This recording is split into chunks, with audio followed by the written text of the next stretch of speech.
Bismillah, hamba mulakan bicara. Salam sejahtera, kutitipkan manis. Izinkan daku mulakan bicara. Nama diberi Nur Bushra Balqis. Assalamualaikum warahmatullahi wabarakatuh. Seperti mana gembiranya kabar diterima ibu bapa saya ketika menyambut kelahiran saya dulu. Seperti itulah juga maksud nama saya Nur Bushra Balqis binti Zul Azizi. Saya berusia 12 tahun dan bersekolah di Sekolah Kebangsaan Raub Indah, Raub Pahang. Kod sekolah saya ialah CBA 6027. Pada waktu lapang, saya amat suka membaca novel dan menonton televisyen. Apabila dewasa nanti, saya bercita-cita mahu menjadi seorang doktor gigi yang mempunyai klinik gigi sendiri. Tokoh yang paling saya kagumi ialah Tun Dr. Mahathir bin Mohamad. Beliau sangat suka membaca buku dan disebabkan beliau jugalah minat saya terhadap buku juga bercambah.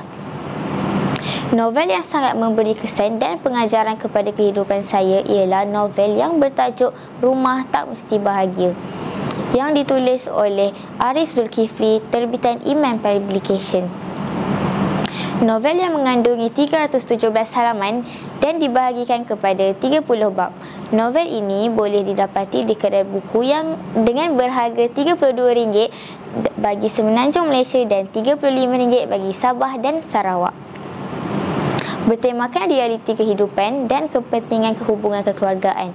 Sebuah rumah tidak semestinya menjadi tempat yang bahagia jika tiada kasih sayang, perhatian dan penghargaan antara ahli keluarga.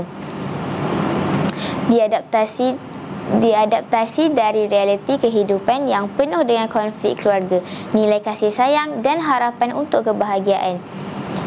Kisah novel berkisah pada perjalanan seorang lelaki tua bernama Pak Yazid yang tinggal di rumah kebajikan setelah dipinggirkan oleh keluarganya sendiri. Melalui watak-watak yang diperkenalkan, pembaca dibawa menyelami perasaan kesepian, penyesalan serta harapan yang tidak pernah pudar walaupun dilupakan oleh orang tersayang. Dalam novel ini, pembaca dapat melihat bagaimana hubungan kekeluargaan yang regang memberi kesan mendalam kepada individu, terutamanya warga emas. Namun, di sebalik kisah sedih ini, terselit juga mesej penting mengenai keikhlasan, tanggungjawab dan kepentingan memberi penghargaan kepada ahli keluarga sebelum semuanya terlambat. Melalui perbualan antara satu watak bernama Ahmad Ain dan Pak Yazid yang berkerusi roda, pembaca didedahkan dengan pelbagai pengalaman hidup yang penuh pengajaran. Watak Ahmad Ain menjadi simbol harapan, menunjukkan bahawa masih ada yang sudi mendengar dan memahami kisah mereka yang terpinggir. Dalam perjalanan cerita, kita dapat melihat bagaimana harapan dan kasih sayang boleh menyembuhkan luka lama serta membina semula hubungan yang telah retak. Nilai-nilai murni yang saya perolehi dari novel ini ialah: yang pertama, kasih sayang keluarga sangat penting.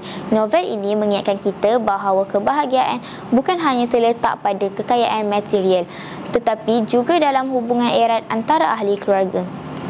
Kedua, jangan abaikan ibu bapa. Ia memberi peringatan bahawa ibu bapa yang telah membesarkan kita tidak patut dilupakan atau disisihkan apabila mereka sudah tua. Yang ketiga, harapan sentiasa ada. Walaupun diuji dengan pelbagai dugaan, setiap individu masih mempunyai peluang untuk mencari kebahagiaan dalam hidup. Keempat, keikhlasan dalam membantu orang lain. Menunjukkan bahawa kebaikan kecil seperti mendengar cerita orang tua yang kesepian dapat memberi makna besar dalam hidup mereka.